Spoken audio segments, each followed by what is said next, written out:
In the next half an hour, has Tyneside's marathon man Tony the Fridge finally reached the end of the road? If I'm honest, I'm a fearless person, but it terrifies me the thought that I can't run for a bit.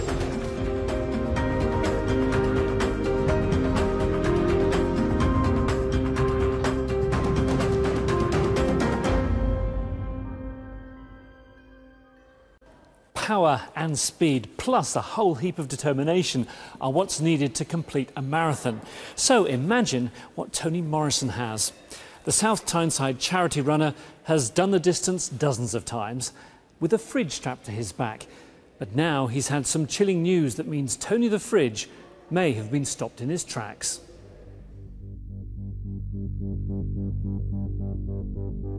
When you try it on, you'll realise that nobody could actually be obsessed with putting that on. It never ceases to amaze me how painful the thing is to carry about.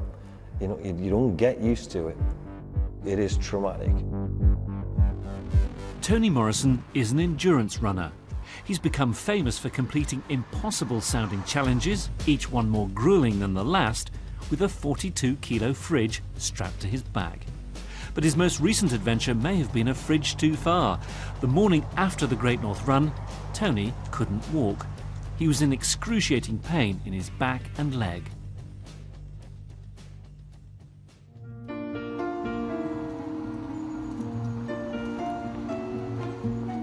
So what's gone wrong? I've come here today for this, and I probably think the outcome will be that I can't run for a while. So I thought I best go for a run. I'm terrified, if I'm honest. I'm a fearless person, but it terrifies me the thought that I can't run for a bit as well. The results are in, but it's not what he expected. This is a fairly unusual scan. If you scan somebody who was, say, 16 years old, that's what you'd expect a scan to look like. I could tell you you've got the spine, the lumbar spine of a 16-year-old. It's really terrifying. It is scary to look at your own spine. That's not a nice feeling. And you're thinking, goodness, what could he tell me? But especially after my antics. Fortunately, the hard shell of muscle from the exercise has protected us enough, so I'm really chuffed with that. Like. So, if it isn't his back, what is the problem? We'll be with him later, when he finds out. I think we worked it out this last year. I've run about 2,300 miles, 2,200 miles with the fridge. Just think for a moment about what Tony the Fridge has done. 30 Great North runs in 30 days, 40 marathons in 40 days, and less than a week later, the Great North Run that left him unable to walk. Even his biggest supporter tried to call a halt on his very first challenge. It was about the 11-mile mark, just before you see the sea on the Great North Run. And I was trying to pull him out. Really? It had rained. He was wearing these trainers which help you go on the front foot, and they was just sliding. And he basically wasn't as fit as he thought he was. He just looked absolutely shocking.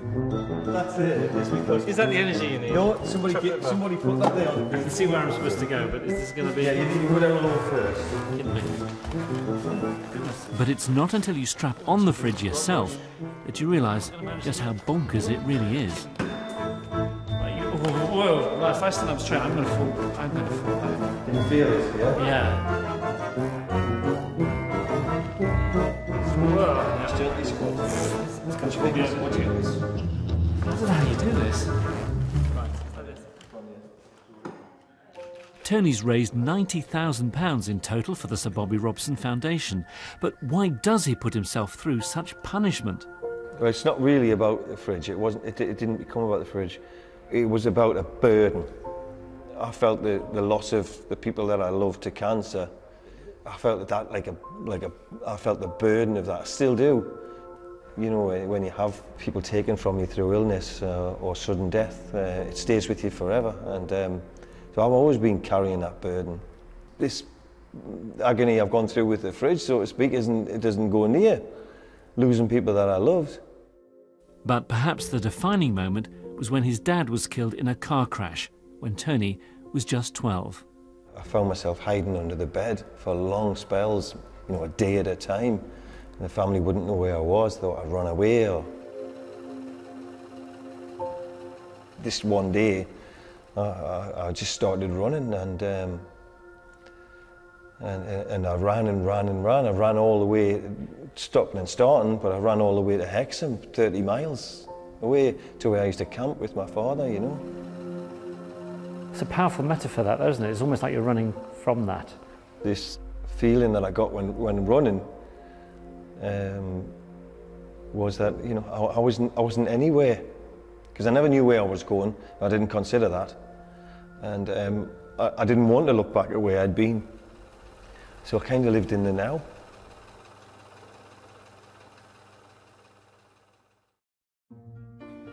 It was about giving some inspiration to people who are fighting cancer.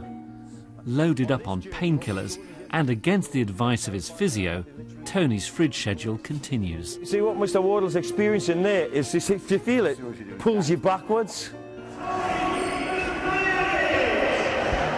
A half-time appearance at his beloved St James's Park exposes Tony to a captive audience for his message. But Tony's injury has not gone away, and he's still in great pain. A second MRI scan, this time on his legs, reveals all. Both hips, so left hip on this side, right hip on that side. And you can see the high signal there. There isn't any there, in your right hip. You shouldn't rule out the possibility of a stress fracture, and then... It's starting to look like I ran from Scotland with a broken leg. Hard day of the day. Not that I'm doing big claims. I think it was a 4 last night. Tony has a fractured femur, and he can trace it to the first week of his 40 marathon challenge. It's painful. In the blackness of the A9 with no street lights, etc., I stepped off the edge of the tarmac, and I came to on the roadside, having knocked myself out, or the fridge had knocked me out, no doubt. It's obviously just the angle of how I've fallen and having stepped down into this hole. He would ring me up on a night time, or I would speak to him whilst he was trying to, you know, to take his mind off it whilst he was going along the road, you know.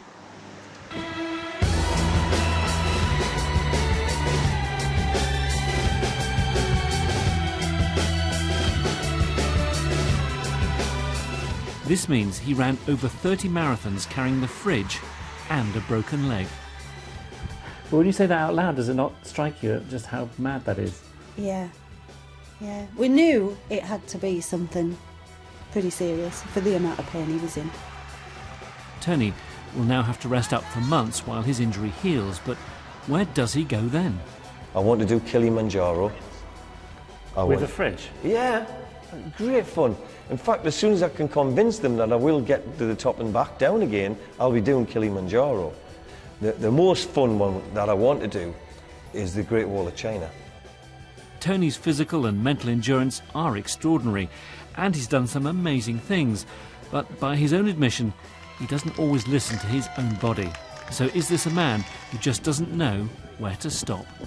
You know, if you're going to be in pain and agony and crying, you might as well finish the damn thing, hadn't you? You know, I'm not going through all that to stop. Who is ever able to tell you to stop? Well, there probably isn't anybody, if I'm honest. There's more on Tony the Fridge on my blog, including some unseen footage I think you'll enjoy. The road to Rothbury is now a dead end. Can we predict where the next landslip will be? This is the line of the road here in my feet. 6 months ago, the line of the road was up here. And raising the roof in Cumbria, how a BBC orchestra is helping amateurs strike the right chord. There's only one thing better, was when my wife was having the baby. That's the only thing better than that. Stories from the heart of the northeastern Cumbria. This is Inside Out.